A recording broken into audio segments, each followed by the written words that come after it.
कब्रगाह भर चुके हैं, शवों को टेंट में इकट्ठा किया जाने लगा है। अगर आपको ऐसा लगता है कि गाजा के अस्पताल सुरक्षित हैं, तो इसे आप गलतफहमी मान सकते हैं। जिस तरह का हमला इजराइल की ओर से किया जा रहा है, अब स्वास्थ्य सेवाओं से जुड़े अधिकारी मांग करने लगे हैं कि इस बात की अंतर्राष्ट्रीय जांच की जाए कि किन हथियारों का इस्तेमाल हो रहा है।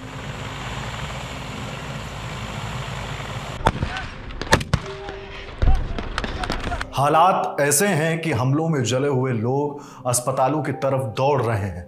स्वास्थ्य विभाग के अफसर बताते हैं कि हमला इतना बेभत्स है कि इन लोगों की खाल टपक रही है। अल जजीरा की एक रिपोर्ट में आंखों देखी बयां की गई है। लिखा है कि मैं अल शिफा अस्पताल में हूं। इजराइल की ओर से हो रही हर बमबारी के साथ हम घायलों की बढ़ती तादाद के गवाह बन रहे हैं। हम यह भी देख रहे हैं कि किस तरह से लोग अपनी जान बचाने के लिए अस्पतालों में छिपने की जद्दोजहद कर रहे हैं। भारतीय समय के मुताबिक सुबह के 9:20 पिछले 2 घंटों से एयर स्ट्राइक नहीं थमी है। पिछले 30 मिनट में समूची गाजा पट्टी की सबसे ज्यादा व्यस्त रहने वाली गली को निशाना बनाया गया है। शॉपिंग मॉल के अंदर लोगों की भीड़ मौजूद थी।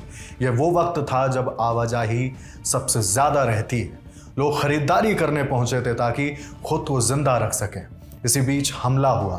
खबर है कि इसमें दर्जनों लोगों की मौत हुई, जबकि घायलों की तादाद भी कम नहीं है।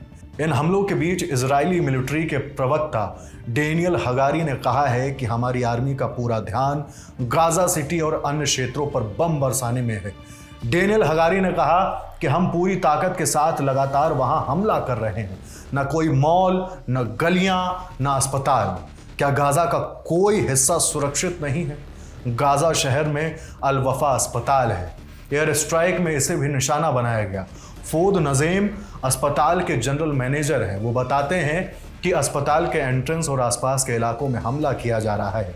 हैरानी वाली बात तो ये है कि एयर स्ट्राइक से पहले कोई चेतावनी नहीं जारी की गई थी। उन्होंने कहा कि हम अस्पताल नहीं छोड़ सकते क्योंकि यहाँ ऐसे मरीज हैं जो कोमा में हैं।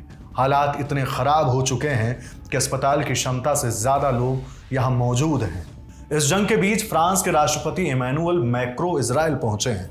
उन्होंने कहा है कि इजराइल और फ्रांस के लिए आतंकवाद एक कॉमन एनिमी यानी एक जैसा दुश्मन है। मैक्रो ने इजरायली प्रधानमंत्री बेंजामिन नेतन्याहू के साथ प्रेस कॉन्फ्रेंस में यह भी कहा कि आप अकेले नहीं हैं। हमास की ओर से इजराइल पर किए गए हमले में फ्रांस के 30 नागरिकों की मौत हुई है, जबकि इजराइल के 1400 से ज्यादा लोगों ने इन हमलों में जान गंवाई है। इजरायली प्रधानमंत्री ने यह भी कहा है कि हमारे देश की सेना हमास का खात्मा कर देगी। जब यह जंग खत्म होगी तो किसी को भी हमास के आतंक के साए में रहने को मजबूर नहीं होना पड़ेगा।